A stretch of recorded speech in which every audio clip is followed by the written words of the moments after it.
안녕하세요. 오늘은 본격적으로 고층 건물의 거동을 살펴보고자 합니다. 이게 빌딩입니다. 여러분, 지진이 오게 되면은 혹시 지진을 경험해 보신 분들이 있을지 모르겠습니다만은 저는 여러 지진 위험 지역에 살아본 경험이 있습니다. LA나 도쿄 이런 데 살아본 적이 있는데 정말 지진이 자주 온다라고 느껴집니다. 그럴 때 지진을 당하는 사람들의 느낌은 아무 생각이 없죠, 물론. 그리고 건물의 거동에 대해서도 아무런 규칙성을 못 느낍니다. 다시 말씀을 드리면은 거의 랜덤하게 이렇게 느껴집니다, 지진이. 그럼에도 불구하고 그 지진에 대비해서 그 높은 건물을 설계할 수 있는 이유는 무엇일까? 궁금하죠? 그래서 많은 과학자들이 구조물의 동쪽 거동을 연구해 왔습니다. 그래서 지금은 상당히 많은 그런 부분을 우리가 이해를 하고 또 그 이해를 바탕으로 구조 설계를 아주 능숙하게 잘 하고 있는 겁니다. 그렇기 때문에 50층, 100층 되는 건물에 그 집안이 흔들리는 지진이 와도 잘 견딜 수 있는 그런 이유가 되기도 합니다. 그러면 오늘 어떻게 지진이 올 때 우리가 그 거동 특성을 잘 고려해서 우리가 설계를 하겠는가? 어떻게 우리가 구조물의 거동을 이해할 수 있을까요? 자, 먼저 우리가 건물을 한번 흔들어 보겠습니다. 여기 있는 건물을 어떻게 흔들 수 있나요? 두 가지 방법이 있을 수가 있죠. 두 가지 방법이. 첫 번째 방법은 아주 간단한 방법이죠. 여기다가 하중을 가해버리면은, 그렇죠? 이 건물이 흔들리겠죠. 하중을 가해버리면은. 또 한 가지 방법은 뭐죠? 또 한 가지 방법은 건물을 어디에다 한번 잡아매서 이렇게 잡아맬 수 있다라고 가정을 하면은 어렵겠지만요. 방법만 얘기하는 거니까 얘를 끊어버리면은 얘가 이렇게 움직이겠죠. 그죠? 두 가지 방법이 이렇게 있을 수가 있습니다. 먼저 건물의 동적인 특징을 연구하려면요. 건물 자체죠. 건물 자체의 동적인 특징을 연구하기 위해서는 외력을 가해서는 안 됩니다. 외력을 가하지 않은 채로 건물의 진동을 관찰할 수 있어야 된다. 그렇죠. 그렇다고 이렇게 잡아매서 끌을 수도 없고요. 그렇죠? 그래서 우리가 건물에 올라가게 되면은 건물이 자기 스스로 움직이도록 이렇게 건물은 강성을 적당히 가지고 있습니다. 건물이 완전히 딱 서서 이렇게 서 있는 게 아니죠. 우리가 많이 듣는 얘기 중에 하나가 63빌딩 등 그 고층 건물이 흔들린다. 민감한 사람은 그 흔들림을 느낀다.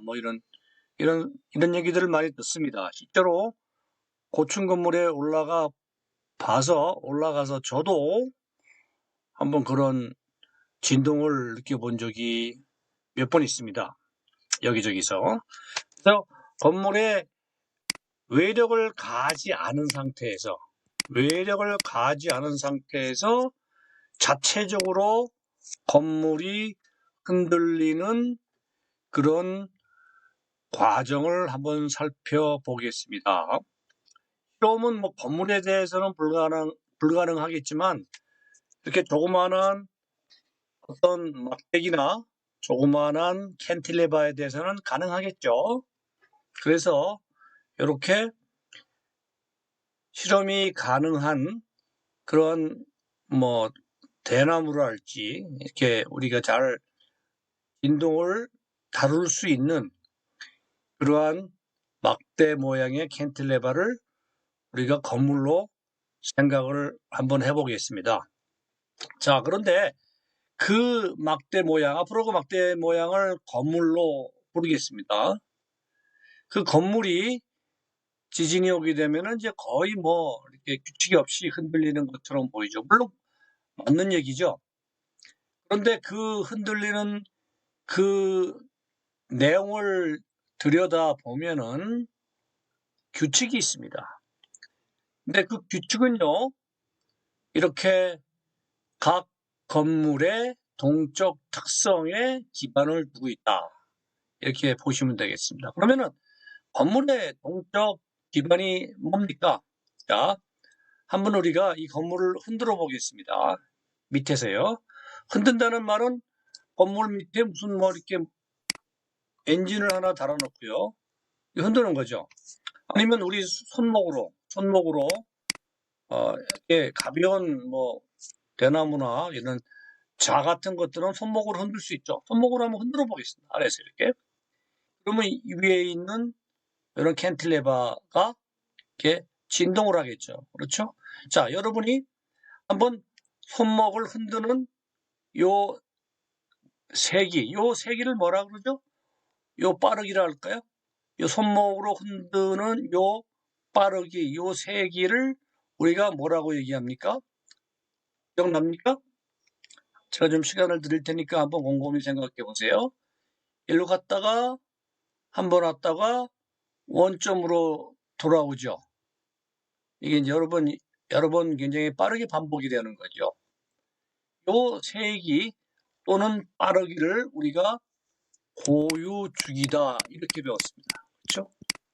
고유주기다 이렇게 배웠습니다. 즉, 한 사이클을 우리가 오른쪽으로 갔다가 왼쪽으로 갔다가 다시 정점으로 오죠. 오른쪽으로 갔다가 왼쪽으로 갔다가 정점으로 오는데 이 보시죠. 오른쪽으로 갔다가 왼쪽으로 갔다 정점으로 오죠. 이렇게 이럴 때 걸리는 시간, 이 시간이 바로 주기다 이렇게 배웠습니다. 그럼 이 주기를 굉장히 빠르게 할 수도 있고요. 이거는 이제 우리 마음이죠. 굉장히 느리게 할 수도 있죠. 그럴 때마다 이 건물의 반응은 이제 변합니다. 그러죠? 한번 이 우리가 흔드는 주기를 굉장히 빠르게 한번 해볼까요? 빠르게.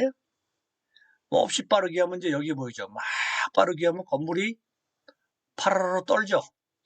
즉, 건물의 진동도 이렇게 굉장히 파라라로 떨면서 거의 뭐 일자로 서 있는 듯한 그런 형상을 띠게 됩니다.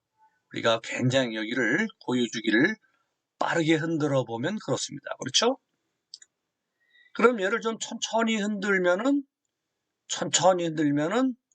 이러한 모습을 우리가 아름다운 이런 포물선의 모습을 우리가 찾아낼 수 있습니다. 그렇죠? 여러분 감이 잡히십니까? 짐작이 오십니까? 이런 아름다운 포물선의 모습도 우리가 구현할 수 있고 뭘로요? 요 흔드는 기초 집안의 고유주기를 조종을 해. 천천히 가면 이게 나오겠죠. 빠르게 가면 이게 나오겠죠. 오늘 여러분이 한번 집에서 좀 플렉서블한 어떤 물체를 가지고 이렇게 테스트를 한번 해볼 수 있겠다. 뭐 테스트를 꼭 안 하셔도 우리가 짐작이 가능합니다. 그러면 이제 가운데에 있는 것도 우리가 저 가운데라는 게 뭐냐면요. 이렇게 한번 와서 이렇게 Y축을 한번 치고 나가는 모드를 얘기합니다. 이렇게 한번 와서 Y축을 한번 치고 나가는 모드를 얘기. 요거는 뭡니까? Y축을 두 번 치고 나가는 모드죠. 그죠? 그래서 어떻게 이러한 모드를 우리가 각각 구현해낼 수 있을까? 여기서 우리가 주는 주기보다 약간 빠르게, 그렇죠? 약간 빠르게 우리가 여기서 진동을 주면은 요런 운이 좋으면은 정확하게 이런 모드를 우리가 구현해 낼 수 있습니다. 그리고 또 조금 더 빠르게 뭐 세게라는 표현보다는 빠르게 이런 표현이 더 어울릴 것 같습니다. 더 빠르게 우리가 진동을 주면은 우리가 이러한 모습도 구현할 수 있겠다 이런 생각이 듭니다. 그렇죠? 그래서 우리가 이 가운데 언저리의 어떠한 형태라도 우리가 잘 이 기초의 진동 주기를 조절을 하면은 건물의 진동 형태를 우리가 구현할 수 있겠다 이런 생각이 듭니다. 이해가시죠? 최종적으로 뭐 엄청나게 빠른 그런 진동 주기를 주게 되면은 이 상부에 있는 구조물은 파르르 떨겠다. 이렇게 우리가 알 수 있습니다. 자, 그러면 이제 이게 지금 우리가 막대기로 예를 들었지만 고층 건물도 마찬가지입니다. 고층 건물 우리가 테스트는 할 수 없지만은 고층 건물의 아랫부분을 같은 원리로 흔들어 본다면은 고층 건물도 같은 원리로 이러한 모드들 우리가 이제 이런 움직이는 형태를 우리가 전문 용어로 모드 이렇게 얘기합니다. 모드. 얘를 모드 쉐입이다 이렇게 얘기를 합니다. 각자의 모드 쉐입을 우리가 구현해낼 수 있다 이렇게 얘기를 할 수 있습니다. 각자의 모드 쉐입을 구현해낼 수 있다. 그렇죠? 고층 건물이든 조그마한 막대기든 대나무든 관계가 없겠죠. 단 우리가 밑부분을 흔들 수만 있다면 전혀 차이가 없습니다.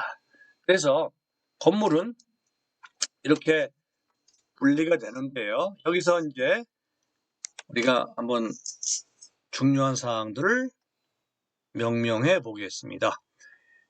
건물은 이렇게 천천히 흔들 때, 즉 한 번도 Y축을 치고 나가지 않는 모드로 이렇게 천천히 흔들 때, 이때가 건물 에너지가 많이 소모가 됩니다. 여기서는 건물 에너지가 많이 필요합니다. 건물을 이렇게 흔들 때요. 그래서 우리가 이것을 전문 용어로 고유 모드 이렇게 얘기합니다. 고유 모드라고 얘기하고 이 고유 모드를 만들어내는 요 주기 있죠? 우리가 그 주기를 고유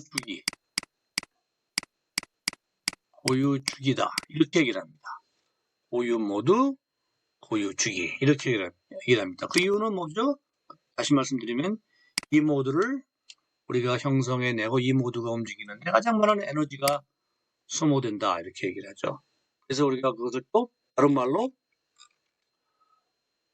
펀더멘털 모드 이렇게 얘기를 하죠. 또 어떤 사람들은 롱기스트 모드. 이제 펀더멘털 모드란 얘기는 메인 모드죠. 이제 우리가 많이 쓰는 용어는 요거죠. 펀더멘털 모드 또는 내추럴 모드 이렇게 얘기합니다. 이 두 개를 제일 많이